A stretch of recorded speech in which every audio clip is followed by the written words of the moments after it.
4월 28일 금요일 민수기 19장 11절로 22절 죽음의 부정함 씻어내기입니다.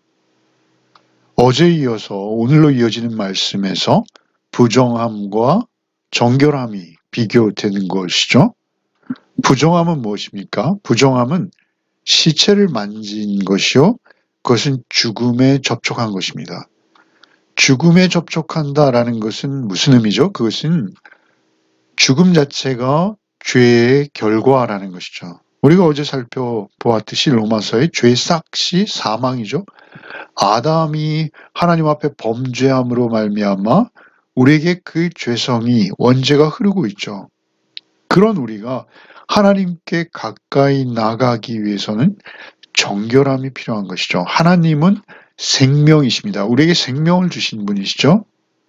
그러한 생명력이신 하나님께 우리가 부정한 채로 시체를 만지고 시체에 접하고 시체의 문화와 그 죽음의 현상들을 가지고 하나님 앞에 나갈 수 없다라는 것이죠. 하나님께 가까이 나갈 수 없다라는 것이죠. 결국은 그러한 죽음의 현상과 죽음을 접촉한 자들은 하나님에게서도 끊어질 수밖에 없다라는 것이죠. 그리고 죽음으로 향할 수밖에 없다는 것이죠.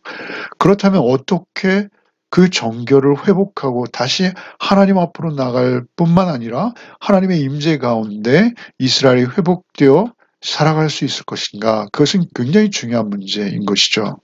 그런데 그 문제에 있어서 그들은 속죄함을 얻는 것이 유일한 길인데요. 그 속죄함을 얻는 방법은 짐승의 피, 곧 염소와 송아지의 피로 속죄제를 드리고 회복될 수 있는 것이죠. 그런데 하나님께서는 광야에서 특별한 또 새로운 길, 새로운 절차, 새로운 의식을 제정하시는 것입니다. 그것은 무엇이냐면 염소와 송아지의 피가 아니라 암송아지, 붉은 암송아지의 재, 그 재를 물에 타서 그 잿물로 그들이 정결의식을 치를 수 있다는 것이죠. 그 정결의식을 통해서 그들이 다시 회중과 연합하여지고 하나님 임재 앞으로 나가게 된다라는 것이죠.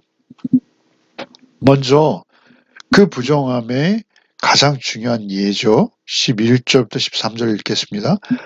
사람의 시체를 만진 자는 이레 동안 부정하리니 그는 셋째 날과 일곱째 날에 잿물로 자신을 정결하게 할 것이라. 그리하면 정하려니와 셋째 날과 일곱째 날에 자신을 정결하게 하지 아니하면 그냥 부정하니 누구든지 죽은 사람의 시체를 만지고 자신을 정결하게 하지 아니하는 자는 여호와의 성막을 더럽힘이라. 그가 이스라엘에서 끊어질 것은 정결하게 하는 물을 그에게 뿌리지 아니하므로 깨끗하게 되지 못하고 그 부정함이 그대로 있음이니라. 그러니까 시체를 만진 자는 이래고 7일 동안 부정한 것이죠. 그는 그 7일간 중에 셋째 날과 일곱째 날에 잿물로 자신을 정결하게 해야 하는 의무가 생긴 것입니다. 그렇게 되면 정결하게 되는 것이죠. 그러나 그 정결 의식을 하지 않으면 그는 그냥 부정한 것이죠. 13절에 누구든지 죽은 사람의 시체를 만지고 자신을 정결하게 하지 아니하는 자 여호와의 성막을 더럽혔다라는 것이죠. 하나님은 절대의이시죠. 그런 하나님의 성막, 하나님의 절대 거룩을 더럽힌 자가 되는 것이죠. 죄로 더럽힌 것입니다. 그 더럽힘이라 그가 이스라엘에서 끊어질 것은 정결하게 하는 물을 그에게 뿌리지 아니하므로 깨끗하게 되지 못하고 그 부정함이 그대로 있습니다. 그 부정함이 그대로 있는 상태. 그것은 이스라엘에서 끊어지는 것이다 라는 것이죠. 하나님의 성막을 더럽히고 이스라엘에서 끊어진다. 이거보다 더 큰 저주는 없다라는 것이죠. 그래서 빨리 그는 정결함을 입어야 된다라는 것이죠. 이 끊어진다는 표현이 다시 20절에도 반복되어지죠. 사실 이 동일한 내용이 계속 반복되어지는 것입니다. 어제에 이어서 오늘도 반복되어지는 것이고 어제 드려진 말씀의 신뢰가 시체를 만지는 것으로 본보기로 그 실예로 이렇게 기록되어지는 것이다라는 것이죠. 나병도 부정하다 부정하다라고 외쳐야 되는 것이죠. 그렇듯이 부정함을 가지고 이스라엘 회중에게 들어가는 것, 그것은 죄 중에 죄인 것입니다. 왜 그렇습니까? 전염성이 강하다는 것이죠. 죄, 곧 죽음의 전염성은 굉장히 강력하다라고 말씀하시는 것입니다. 그래서 이렇게 심각하게 경고하시는 것이죠. 그 부정의 예를 다시 반복하세요. 14절부터 16절 읽겠습니다. 장막에서 사람이 죽을 때의 법은 이러하니 누구든지 그 장막에 들어가는 자와 그 장막에 있는 자가 이레 동안 부정할 것이며 뚜껑을 열어놓고 덮지 아니한 그릇은 모두 부정하니라. 누구든지 들에서 칼에 죽은 자나 시체나 사람의 뼈나 무덤을 만졌으면 이레 동안 부정하리니. 그러니까 장막에 사람이 죽을 때 법은 이러하다라고 말씀하십니다. 장막에 사람이 죽으면 그것은 이레 동안 부정하게 된 것이요. 그리고 그는 이러한 정결 예식을 거치고서야 이스라엘 회중으로 다시 회복할 수 있다는 것이죠.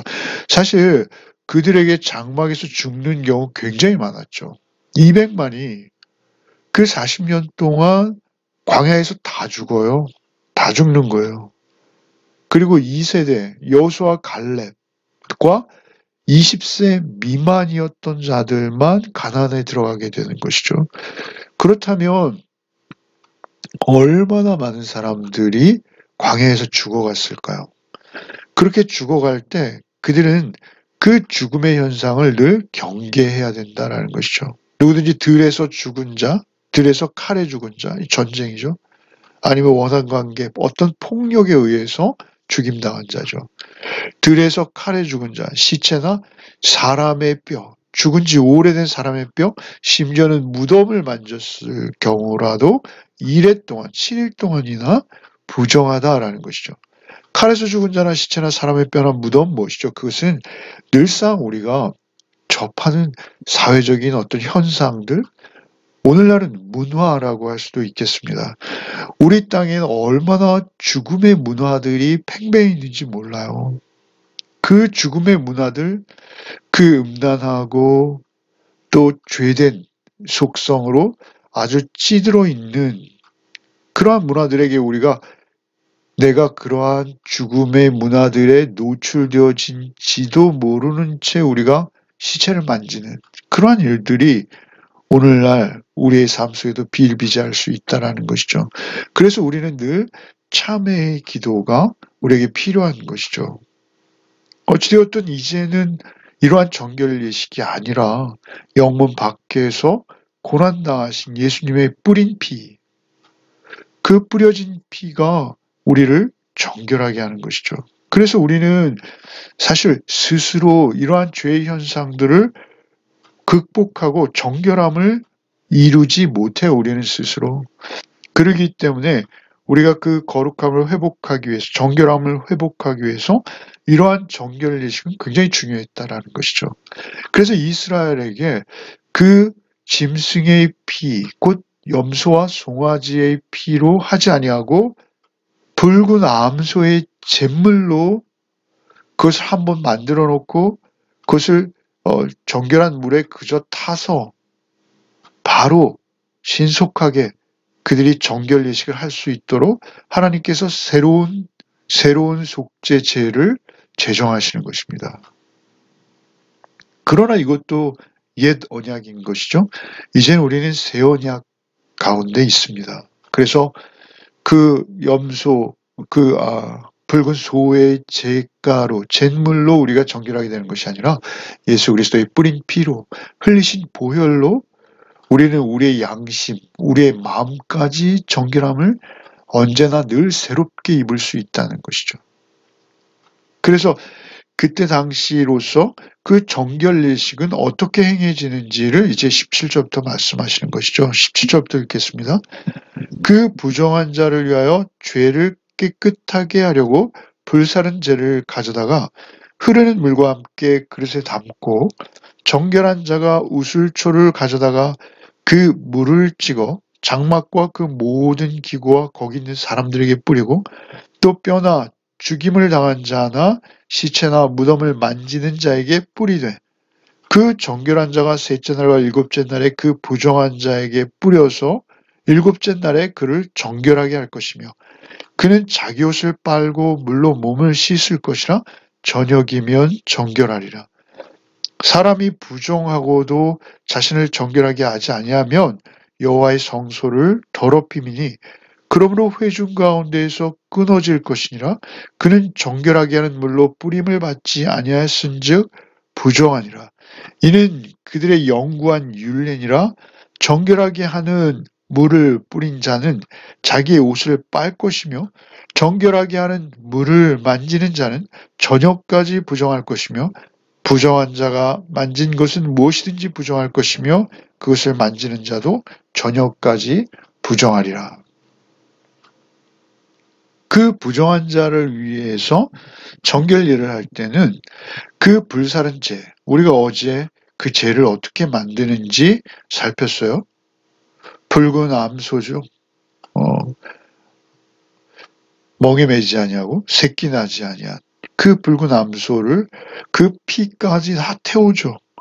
그렇게 불사른 재를 가져다가 흐르는 물과 함께 그릇에 담고 그리고 정결한 자, 부정한 자가 아닌 정결한 자가 우슬초를 가져다가 그 물을 찍어서 그 모든 기구와 거기 있는 사람들 또 뼈나 죽임당한 자나 시체나 무덤을 만진 모든 자에게 뿌리다라는 것이죠. 셋째 날, 일곱째 날 두 번씩이요.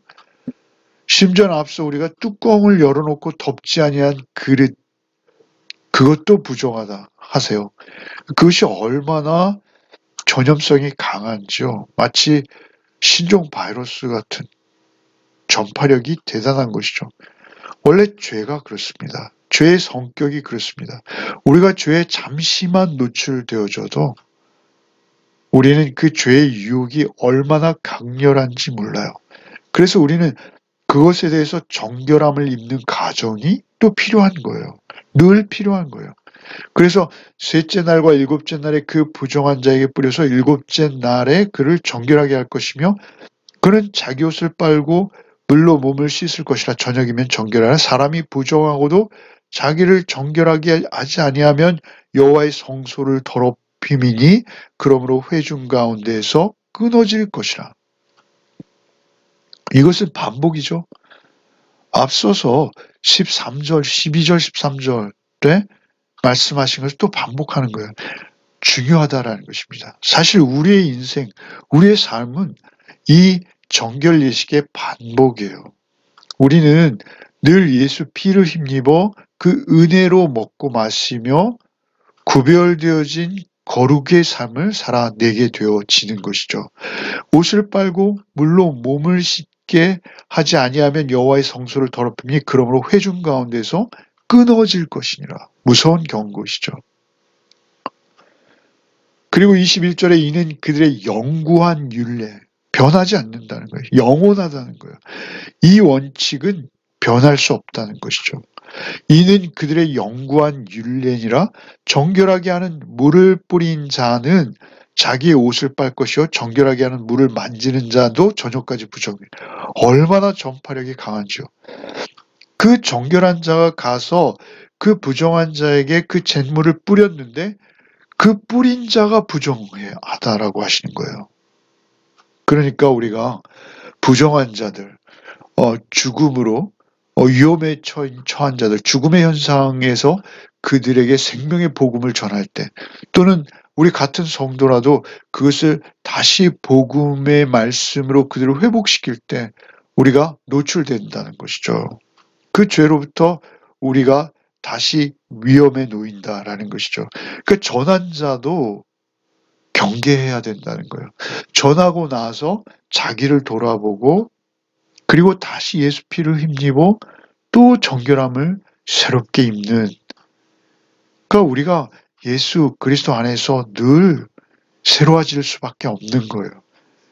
정결하게 하는 물을 만지는 자는 저녁까지 부정할 것이며 부정한 자가 만진 것은 무엇이든지 부정할 것이며 그것을 만지는 자도 저녁까지 부정하리라. 그 부정함이 곧 죄가 틈타지 않도록 늘 깨어 있어야 한다라는 것이죠. 우리가 심지어 복음을 전하면서도 그 깨어 있는 것을 잊어서는 안 돼요. 인간은 스스로 거룩하고 정결하게 될 수 없어요. 거룩에서 멀어지면 우리는 그 죄에 사로잡혀 버려서요. 우리 자신이 부정함을 잘 알지도 못하는 그런 상황까지 가요. 그리고 거룩함으로 우리가 나갈수록 우리는 우리의 부정함을 더 심각하게 볼 수 있어요. 그래서 점점 더 정결해지는 거예요. 그러니까 내가 스스로 나에게 묻은 수검덩을 볼 수 있는 것, 그것은 말씀의 능력이에요. 말씀 앞에 우리를 늘 비추어 볼 때 우리는 정결함을 얻을 수 있어요. 그래서 말씀은 늘 우리를 정결하게 하는 것입니다. 그래서 말씀으로 우리가 뿌림을 입는 거예요. 어제와 같은 결론이죠. 어제 히브리서 9장 13절로 14절, 염소와 황소의 피와 및 암송아지의 죄를 부정한 자에게 뿌려 그 육체를 정결하게 하여 거룩하게 하거든 하물며 영원하신 성령으로 말미암아 흠없는 자기를 하나님께 드린 그리스도의 피가 어찌 너희 양심을 죽은 행실에서 깨끗하게 하고 살아계신 하나님을 섬기게 하지 못하겠느냐. 그 뿌려진 피, 뿌린 피라고 하시죠. 히브리서 12장 24절에 보면 더 낫게 하는 뿌린 피라고 말씀하세요. 이 잿물이 그들에게 뿌려졌으나 우리에게는 예수의 보혈이 뿌려진 것입니다. 그래서 영원하신 성령께서 보혜사로 우리 가운데 예수의 영으로 또한 우리 가운데 찾아오셔서 그 피가 우리 안에 늘 역사하고 있기에 우리의 죽은 양심, 죽은 행실을 거룩하고 깨끗하게 살아계신 하나님 앞에서 살아갈 수 있도록 우리를 이끄신다라는 것이죠. 늘 그러한 예수의 피를 힘입어 그 은혜로, 그 담력으로 하나님의 은혜 보좌 앞에서 담대한 하루를 또 살아내시기 바랍니다. 기도하겠습니다. 주님 감사합니다. 오늘도 말씀으로 우리를 깨우치시고 새롭게 하시니 참으로 감사합니다. 이 땅에 퍼져 있는 그 죽음의 자리, 죽음의 현상들에 결코 우리가 오염되지 않을 수 없사오니 저 우리가 오염되어질 때마다 우리에게 경각심을 주시고 그 죄가 틈타지 아니하도록 은혜를 베푸시고 늘 예수의 피를 힘입고 주님과 온전히 동행하는 우리의 삶이 되게 하여 주옵소서. 예수 그리스도의 이름 받들어 간절히 기도드리옵나이다. 아멘.